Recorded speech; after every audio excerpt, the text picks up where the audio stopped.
আজকে home adviser জানিয়েছেন যে তাকে আজকে সকাল 9টার সময় অস্ট্রেলিয়ান হোম মিনিস্টার তাকে ফোন করেছিলেন টনি পার্ক, এবং উনি জানিয়েছেন যে আজকে এখন থেকে বাংলাদেশিদের জন্য যে ভিসা প্রসেসিং এইটা ঢাকা থেকে হবে। এটা আগে নিউ দিল্লিতে নিয়ে যাওয়া হয়েছিল, কিন্তু আপনারা জানেন যে এটা কিছু অসুবিধা তৈরি হচ্ছে, তো সেই জন্য অস্ট্রেলিয়ার তরফ থেকে কালকেও এসে অস্ট্রেলিয়ান অ্যাম্বাসাডার জানিয়ে গিয়েছিলেন, আজকে অস্ট্রেলিয়ার হোম মিনিস্টার, আজকে আমাদের home adviser lieutenant general Jahangir Alam Chowdhury তাকে ফোন দিয়েছিলেন। এবং এটা আপনারা জানেন যে গত 31শে অক্টোবর টনি পার্ক বাংলাদেশে এসেছিলেন, তখন তার সাথে চিফ অ্যাডভাইজারের কথা হয়েছিল। চিফ অ্যাডভাইজার এই অনুরোধটা করেছিলেন যে যাতে বাংলাদেশের মানুষরা, বাংলাদেশের ন্যাশনালরা যাতে ঢাকার থেকেই ভিসা প্রসেসিং করতে পারে।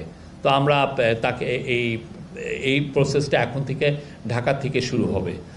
এই ছিল আজকে মোটামুটি ক্যাবিনেটের মূল ডিসিশনগুলো।